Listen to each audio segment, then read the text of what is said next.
वालेकुम रहमतुल्लाहि वबरकातुहू। बोर्ड के नताइज के बाद हर वो शख्स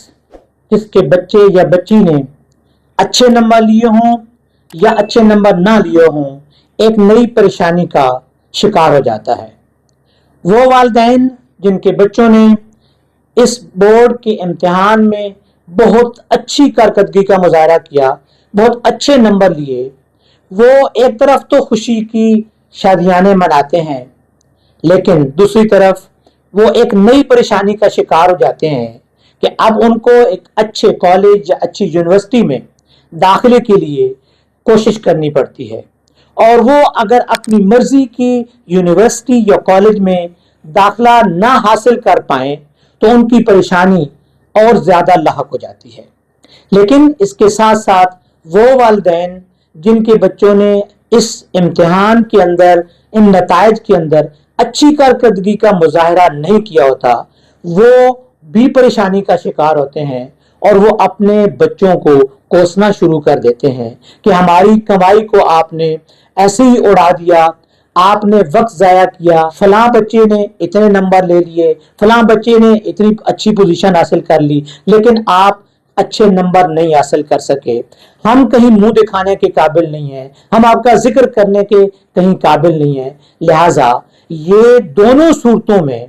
वालिदैन किसी न किसी परेशानी का शिकार होते हैं। लेकिन ये हमें मालूम होना चाहिए क्या बच्चों की खूबियों को परखने का, खूबियों को जांचने का यही एक तरीका है कि उसने इम्तिहान में अच्छे नंबर लिए हैं या अच्छे नंबर नहीं लिए हैं। जिंदगी के अंदर बहुत सारे ऐसे मसाइल आते हैं, जिंदगी के अंदर बहुत सारे ऐसे इम्तिहानात आते हैं जो इन इम्तिहानात से हटकर होते हैं, जिनमें कामयाबी इंसान के लिए जरूरी होती है। क्या अगर हम यही यकीन कर लें कि जिंदगी में वो बच्चे जो बहुत अच्छे नंबर ले रहे हैं, क्या वो जिंदगी में कामयाब हो गए हैं? नहीं, ऐसा नहीं है। जिंदगी की कामयाबी का जो पैमाना है वो इससे थोड़ा सा डिफरेंट है, और वो कामयाबी सिर्फ ये कामयाबी नहीं है कि इम्तिहान के अंदर अच्छे नंबर ले लेने वाला जिंदगी में कामयाब हो गया और जो अच्छे नंबर न ले सका वो जिंदगी में नाकाम हो गया। ये बच्चों की सलाहियतों को परखने का, बच्चों की सलाहियतों को जांचने का एक सही पैमाना नहीं है। एक लम्हे के लिए आप ये तसव्वुर कीजिए कि आपके दो बेटे हैं, उनमें से एक बेटा पढ़ाई में बहुत अच्छा है, वो हमेशा पोजीशन हासिल करता है अपने स्कूल के अंदर, वो स्कूल से आता है, वो सिर्फ पढ़ाई पर तवज्जो देता है, उसका काम सिर्फ पढ़ना होता है। जबकि दूसरा बच्चा जब स्कूल से आता है वो अपना बस्ता रखता है, वो आपकी मदद करता है, आपके साथ खड़ा होता है। अगर आप बिजनेसमैन हैं, अगर आप दुकानदार हैं, अगर आप कोई भी काम कर रहे हैं, वो आपके साथ जाकर आपकी मदद के लिए खड़ा हो जाता है। आपको बीमार होते हैं, आपको प्रॉपर तरीके से वो आपकी दवाई का एहतमाम करता है, वो आपके घर में हर आने और जाने वाले के साथ बड़े सोशल तरीके से मिलता है, उसका सोशल सेटअप बहुत अच्छा है। लेकिन जब भी घर में मेहमान आते हैं, आप उस बच्चे की ज्यादा तारीफ करते हैं जो पढ़ाई में बहुत अच्छा है, और इस बच्चे को आप इग्नोर कर देते हैं। वही बच्चा जो अच्छे नंबर ले रहा है, आने वाले वक्त में वो बड़ा होकर ऑफिसर बनता है, मुल्क से बाहर चला जाता है, दौलत कमाता है, लेकिन आपसे सालों उसकी मुलाकात नहीं होती है, उसका सोशल सेटअप बिल्कुल महदूद हो जाता है। लेकिन वो बच्चा जो पढ़ाई में तो कमजोर था, लेकिन वो आपके साथ रहकर आपके दुख दर्द का साथी बनता है, आपको हर वक्त आपकी मदद करने के लिए तैयार रहता है, आप हर वक्त वो उस सोशल सेटअप को बेहतर बनाने की कोशिश करता रहता है। तो फिर उस वक्त आपको ये एहसास होता है कि मेरा ये वाला बेटा जो कमजोर था पढ़ाई के अंदर, आज मेरे लिए ये ज्यादा अहमियत का हामिल है। एक रिसर्च के मुताबिक यकीन का पहला नंबर है, जबकि ज़हीन का छठा नंबर है। जो बच्चे कम नंबर लेते हैं, दरमियाने नंबर लेते हैं, वो आने वाले वक्तों में एक बहुत बड़ी बिजनेस शख्सियत बनकर उभरते हैं, कारोबारी शख्सियत बनकर उभरते हैं, वो दुनिया में अपना एक मकाम बनाने में कामयाब हो जाते हैं। एक अमरीकी बिजनेसमैन और ऑथर रॉबर्ट टी कियोसाकी ने अपनी एक किताब why A grade students work for C grade students के अंदर एक बड़ी तफसील के साथ उन बच्चों का जिक्र किया है कि जो ए ग्रेड लेते हैं, अच्छे मार्क्स लेते हैं, पोजीशंस हासिल करते हैं, लेकिन वो आने वाले वक्तों में उन बच्चों को जो उनकी क्लास के अंदर कमजोर थे, सी ग्रेड थे, उनके लिए काम करना शुरू करते हैं। रॉबर्ट टी कियोसाकी लिखते हैं कि सी ग्रेड या कम दरमियाने तक नंबर हासिल करने वाले बच्चों के अंदर ऐसी खुसूसियात होती हैं जो ए ग्रेड बच्चों के अंदर नहीं होती हैं, जो बहुत अच्छे नंबर लेने वाले बच्चों के अंदर नहीं पाई जाती हैं। रॉबर्ट टी कियोसाकी अपनी इसी किताब के अंदर सी ग्रेड या दरमियाने नंबर लेने वाले बच्चों की वो खुसूसियात बयान करते हैं जो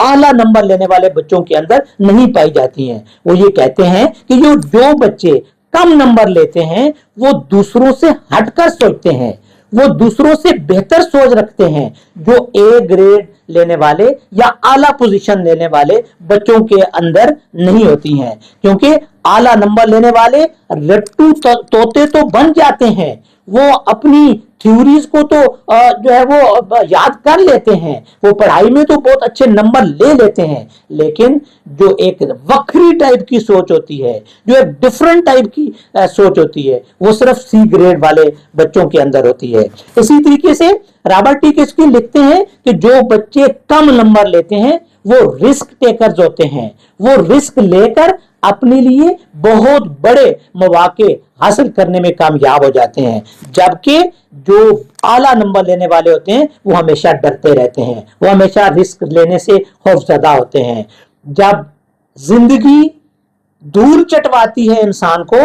तो सी ग्रेड या कम नंबर लेने वाले बच्चे, कमजोर तालीमी हालत रखने वाले बच्चे फिर दोबारा से उठकर खड़े हो जाते हैं, जबकि वो बच्चे जो अपनी तालीमी हालत उनकी बहुत बेहतर होती है अपने दौर के अंदर, पढ़ाई के अंदर, वो डिप्रेशन का शिकार हो जाते हैं, वो परेशानियों का शिकार हो जाते हैं, वो इस जिंदगी के जो मसाइल हैं, जो मुश्किलात हैं, उनका मुकाबला नहीं कर सकते।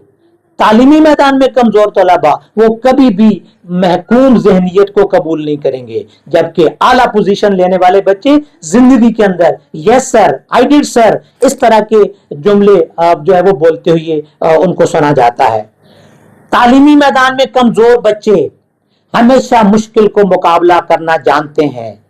वो मुश्किलात से निपटना जानते हैं, और इस तरह के लोग ज्यादा सोशल होते हैं, जो जिंदगी की कामयाबी की अलामत होती है। उनके ताल्लुकात लोगों के साथ बहुत बेहतर होते हैं, जो जिंदगी को कामयाब करने का एक बहुत बड़ा फार्मूला है। याद रखिए, आपके बच्चे को हमेशा आपकी थपकी की जरूरत पड़ती है। जो बच्चे जिंदगी में बहुत आला मार्क्स नहीं ले सकते, जिंदगी में वो नाकाम होते हैं, अपनी पढ़ाई के अंदर आला पोजीशनें नहीं ले सकते, उनमें सिर्फ उनका कसूर नहीं होता, उसमें आपका भी कसूर शामिल है, उसमें आपके और आपके असाजा का वक्त ना देने का भी कसूर शामिल है। सिर्फ ये नहीं है कि बच्चे ने मेहनत नहीं की है, उसमें शायद हमारा भी बहुत सारा कसूर होता है। बतौर वालिद के, बतौर उस्ताद के, हमने अपनी जिम्मेदारियों को आसान तरीके से नहीं निभाया होता, जिसकी सजा हमारे बच्चे को मिल रही होती है और वो जिंदगी में नाकाम हो जाता है। हमारे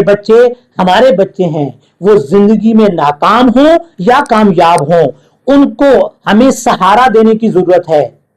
उनको हौसला देने की जरूरत है, उनकी ढारस बंधाने की जरूरत है, उनको एहतिमाद दिलाने की जरूरत है, उनके हौसले को बुलंद करने की जरूरत है, उनकी हिम्मत बढ़ाने की जरूरत है, उनको जिंदगियों की तलखियों और इम्तिहानात से नबर्द आजमा होने के लिए सबक सिखाने की जरूरत है, उनके अहसाब को मजबूत करने की जरूरत है। और ये सारे काम सिर्फ हमारी जिम्मेदारी है, बतौर उस्ताद के भी, बतौर वालिद के भी। अगर हम ये आसान तरीके से अपनी जिम्मेदारी को निभा लेंगे तो फिर हमारा बच्चा जिंदगी में कभी नाकाम नहीं होगा, ना वो पढ़ाई के मैदान में नाकाम होगा और ना वो जिंदगी की किसी इम्तिहान के अंदर नाकाम होगा।